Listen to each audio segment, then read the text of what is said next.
Hi, I'm Johanna Weaver, and you're listening to Tech Mirror, a podcast that talks about how humans shape technology and how technology is shaping our society. Hello, and welcome to this special International Women's Day episode of Tech Mirror. The theme of International Women's Day this year is Cracking the Code, Innovation for a Gender Equal Future. We know that technology and innovation can and is delivering amazing development and equity outcomes for women and girls. But we also know that if technology is not thoughtfully designed, it can also exacerbate and entrench discrimination and bias. One way that we can ensure that technology is a force for good is to encourage greater diversity in the people that are making and regulating technology. I am a true believer in the saying that you can't be it if you can't see it. So last week, I was in India for the Raisina Conference. And in the margins of that conference, over many, many cups of delicious masala chai, I spoke to a number of leading women in tech policy. Now, I have to say, in a couple of places in this episode, the sound is a bit scratchy, and I'm really sorry for that. I'm still refining my roving mic technique. But we've included everything that they had to say because there's so much gold in what they had to share. I asked these women what is the best piece of career advice that they had been given, and what is something that they know now that they would like to tell their younger self. We've interspersed their responses with some facts on gender diversity and inclusion that were compiled by UN Women.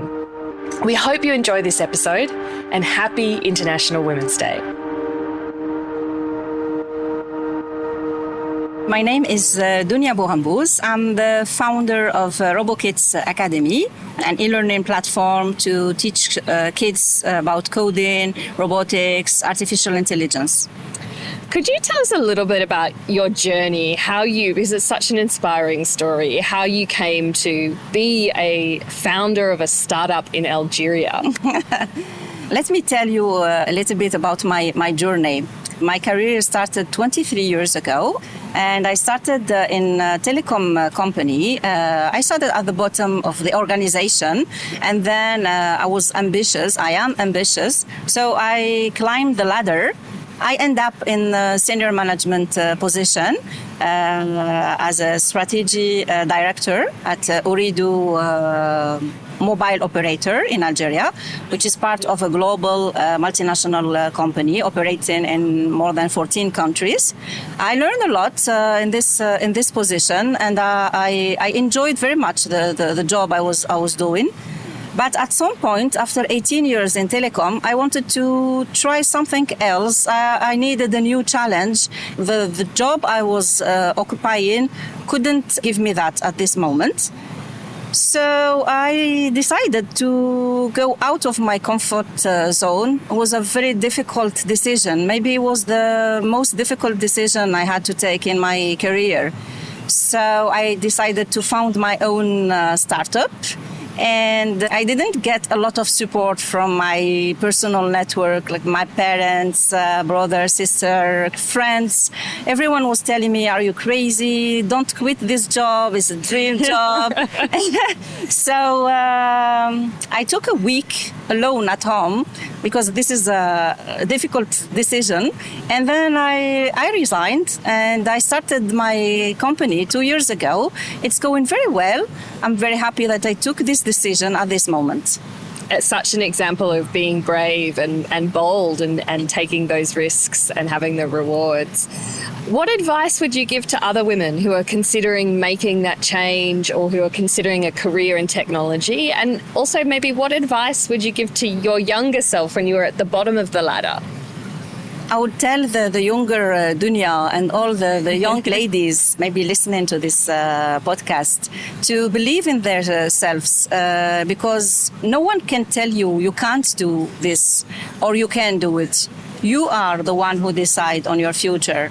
Don't put a limit on yourself. Don't let people put limits on you. The only limits that you could have is the limit you put in your head. So be confident. You can do it. It is feasible. So live your dreams. You will have only this life. So live it fully. I can tell you the journey is amazing. Did you know that when computer science degrees were first offered in the late 1960s, the gender mix was about equal? But now, women only make up 21% of tertiary graduates with STEM-related degrees in Australia. My name is Penny Burt. I lead policy and government engagement for a big American fintech called Stripe across the Asia Pacific. I'm part of the Asia Pacific leadership team. In terms of empowering women and transforming women's lives, I think access to digital financial services has been an absolute game changer. It is interesting in emerging economies all the way across the Asia Pacific, from India to Indonesia, and more broadly, of course, that women are systematically less likely to be integrated, as we all know, in the formal financial services sector. But digital applications have allowed women to, first of all, enter more easily because of the availability of access beyond traditional banks. So through companies like Stripe in the fintech sector, through mobile money, and actually through microfinance organizations who offer digital solutions. And we've seen a fascinating thing happen in India, for example, with the emergence, particularly among women entrepreneurs, what we call micro multinationals. And it is so exciting. So I'm just going to stop there and say, not surprisingly, the digital technology, I think, that has profoundly changed the opportunity for women and improved women's lives, helped with poverty alleviation, helped with, quite frankly, better levels of connection, higher income levels, higher education levels, is digital financial services. The best advice that I was ever given was by this absolutely remarkable woman leader in McKinsey. And she said, stop defining yourself as your day job. Define yourself by your passion and your impact. So every day you get out of bed and make your way in the world as a leader, think about not, what is my job title, but how am I going to transform the world and what do I want to do?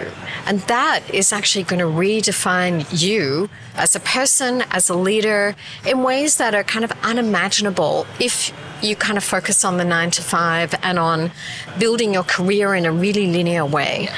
And for me, that was incredible. And people often ask, they look at my career and say, but you've done so many different things. You've worked across sectors, you do this, you sit on boards, you volunteer. And at the end of the day, I always say the core of me is the same. It's just I show up to my passion in different ways. Yeah. The piece of advice I would give to my younger self and to many listening here is, while it might sound tough, work-life balance is always going to be a bit of a challenge. And I think at the end of the day, the way to be successful is understand that as senior women, we all face different trade-offs. And we can have it all, but at the end of the day, you've got to be really clear that there are some tough decisions to be made, and then actually live with and own your decisions that you make. And also, we can have it all, but maybe it's not always all at the same time. Not always all at the same time, and not always all on the terms that you might hope for, which comes to the third point. So great, 3 answers. No, it's perfect. Which is actually, at the end of the day, resilience really matters. Again, it's a life lesson, but as we think about celebrating International Women's Day, we have so far yet to go. But resilience is really important. And passion, and bringing every day to what you do a sense of wanting it to be better. Did you know that globally, women only hold 2 in every 10 science, engineering, and information and communication technology jobs?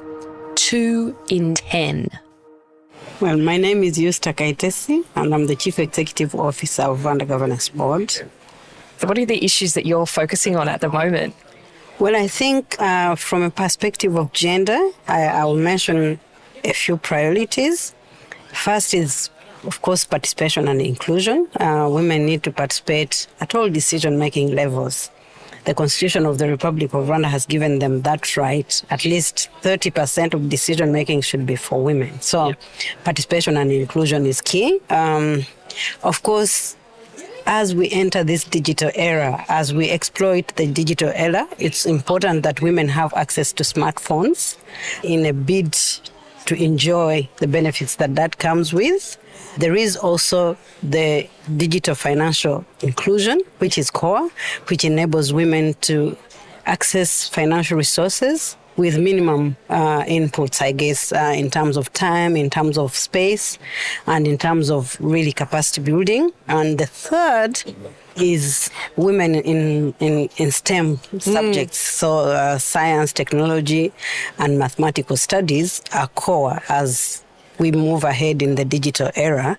And therefore, it's very core that we encourage young women to exploit that. So I should, as an advice, say that women should position themselves into the actual challenges to be part of the solution.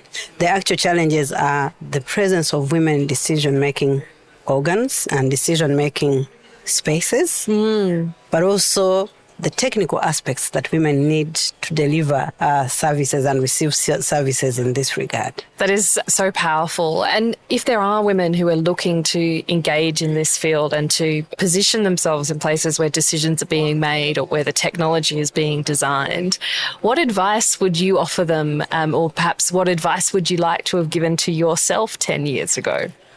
Well, a few things. First is you must be at the table. You know, my president often says, if you're not at the table, you are the menu. So I like it. Women should be at the table, engaging with the menu, not them being the menu on the table. Whether you want to say it or you fear to say it, be at the table. Gather the energy, say it. It doesn't matter how you say it, but make your voice heard. That's very important. And secondly, I think it's core that the limitations that have been imposed on women are not born. So society has given the advantage to men to face new challenges, to enjoy innovations. So while it's important that governments, private sector should fairly invest in women to access this, women should be also ready to take up these challenges. So take up the challenges. It's doable. Did you know that the gender digital gap has barely improved since 2011? Globally, there are around 250 million fewer women online than men. And women's exclusion from the digital world has shaved $1 trillion from the GDP of low and middle income countries in the last decade. And it's estimated that this will grow to 1.5 trillion by 2025 without action.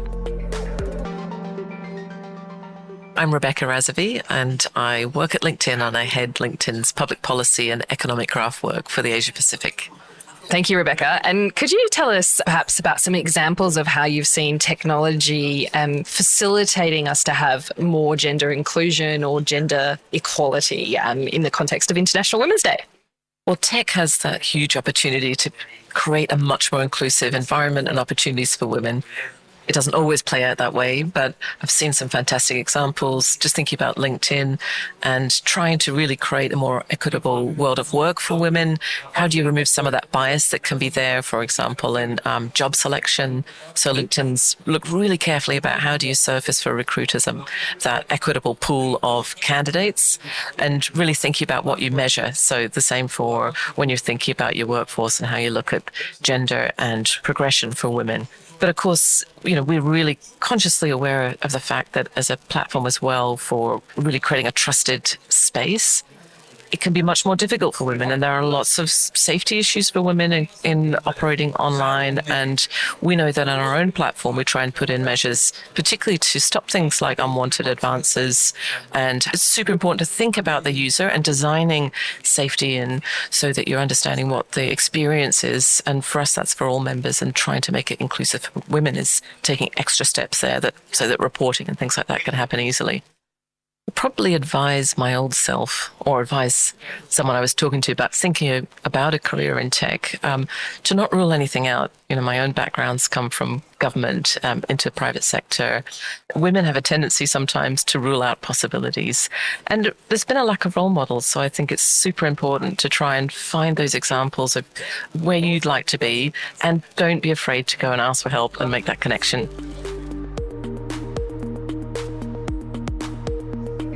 Did you know that globally, 24% of women have reduced their internet usage as a result of abusive content online? Hi, my name is Mihoko Matsubra. I'm a Chief Cybersecurity Strategist at NTT Corporation. I'm responsible for cybersecurity thought leadership activities in a global manner.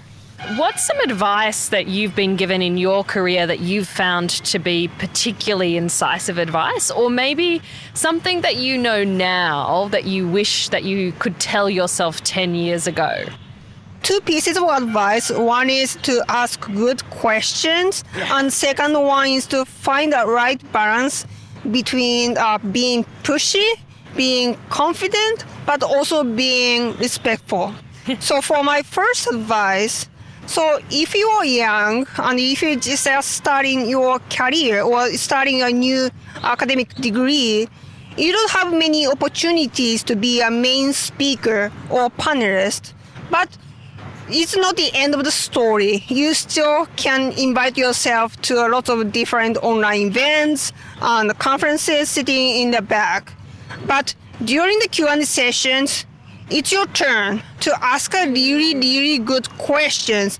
Then people will remember you and trying to catch you afterwards. Like, who are you and who are you working on? And then maybe it can lead to another career opportunities, or maybe then inviting to another conference. And my second advice, because people, if you're in a young age, you feel intimidated, but if you sound like authentic and also down to earth, you have to be confident. Because if you're gonna feel inconfident about what you are saying, people will not listen to you. So that is why finding a right balance between being pushy but being also confident. But you also have to be mindful about the space the other people have and the time they have, because everybody is busy. Thank you, Miho. That's some fabulous words of advice. Really appreciate you taking the time to chat with us today. Thank you so much. Did you know that women-led startups received just 2.3% of venture capital funding in 2020? I'm Neira, so I'm the president of WomTech, Mediterranean Women Tech Entrepreneurs. It's a freshly new initiative. Also Secretary General of Women in AI, a global network. The advice that I can give today to the younger generation is to say, speak, share. Yeah. Because for me, the information and the light come from discussions, from sharing with others. Yeah. And you can deconstruct your ideas, deconstruct your fears, deconstruct the obstacles by speaking with people and with everyone. You can speak with everyone around you. So go out, speak. Find the support, because the support exists even if in this world you have organization, you have small NGOs, like bigger one, you have maybe in schools some clubs that can help you. You might find one person that puts you in the right path. Yeah. And this person exists. So speak, open up. Don't be afraid of asking questions, of sharing your thought, and you will find your way. And embrace your way, embrace your voice, and just stand up for yourself and own your own stories, even if you're starting, you are in the starting margin, in the starting point. And me, the advice, I think it's linked to this, it's to say that I've been through, even if I'm 30 years old now, I've been through kind of a hard, difficult moment as a woman. In the corporate world, I had to face harassment, I had to face all this judgment about, no, you're a woman, you're not supposed to work in the tech world and doing mathematical studies. Role models exist. These examples exist. I love having someone to tell me, speak with me, or I can show you someone, or I can present you to someone. Like, don't be afraid. Because also it's an important thing for me with the role model. I do believe, like absolutely believe, that we are all role models. Yes. At every minute. I mean, role models is not only experts or people being president of I don't know what or head of. Role models can come from the discussion that you have with this woman owner of the small shop next to your place. Yeah. Can be with this teacher. Can be it's like with everyone that you meet. So you have to be aware. I'm trying to be aware of that, of having this responsibility to share and to ensure a safe place for chatting and for sharing my views. So yeah, find these safe places and open up your heart, open up your voice and stand up for yourself. And even if sometimes it can be difficult, you will find people who will help you. Yeah.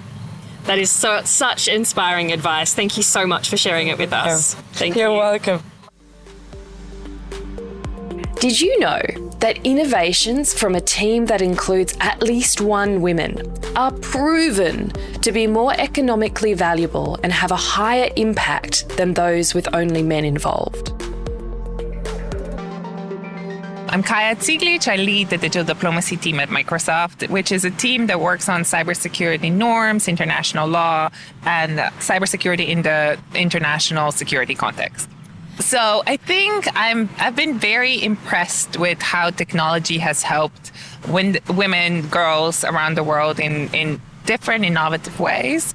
I think the most obvious one is increased access to education, increased access to finance, and just growing their independence that way. I would say, we can't just be technology is always dependent on people. And it's dependent on skilling. So I think the assumption cannot be tech is automatically good, but we need to make sure that when we give these tools to the world, that it comes with sustained investment in education, digital skilling, because only that way we can expect them to change sort of the social norms in a positive way. I think for all the young women entering the workforce, it's important to not be afraid. I think, but also to expect there will be challenges. We don't live in an ideal world. I think the society still has a long way to go in terms of changing. I do think we've come a long way, but make sure that you're not afraid to speak up. Whether it's in meeting, whether it's when something happens, build your networks and ensure that you're able to sort of navigate this complex cultural environments in your own way, but don't necessarily always try to break the ceiling immediately. Be patient is probably what I would say. Awesome. Thank you so much, Kaja. You're welcome. Thank you. I'm going to use the host's prerogative and share some advice that I would really like to give to my younger self, and if only we could invent those time machines. And it really relates to the observation that so many of the issues that we work on are systemic issues, whether we're talking about gender diversity and inclusion, whether we're talking about maturing the tech policy ecosystem, or building and shaping a future in which people, technology, and the planet thrive. All of this requires systemic change. And when you're looking at change at a systems level, it really takes passion and perseverance, because we're not always successful the first time or the second time or the third time. And the piece of advice that I would really love to give my younger self is to not take that failure personally. Of course, we have to learn from it. We need to build on it. We need to take responsibility for it. But we should also recognise it as a systemic failure, not a personal failing. And I think if someone had have told me that 10 years ago, it really would have helped improve my resilience and help us to keep coming back to fight this good fight for change that we all believe in. And I also wanted to share 2 pieces of career advice that I have been given around the point when I was deciding whether or not to leave the public service. And I really can't choose between these 2 pieces of advice because they were both very influential and ultimately put me on the path to joining the Australian National University and establishing the Tech Policy Design Centre. The advice came from 2 very senior public servants. One was a secretary of a department, the other was a head of agency. And the first piece was that there are more ways to serve the public than to be a public servant. And this resonates with me so much, particularly when I think about the mission of the Tech Policy Design Centre and the passion that drives both myself and my team. And the second piece of advice was be brave, be bold, and you will surprise yourself at how successful you are. And I really hope that this episode and all of the advice that has been shared by the extraordinary women that we've interviewed encourages you, our listeners, to be brave, to do something extraordinary, and that you too are surprised by your success or at least have a great time along the path and the journey.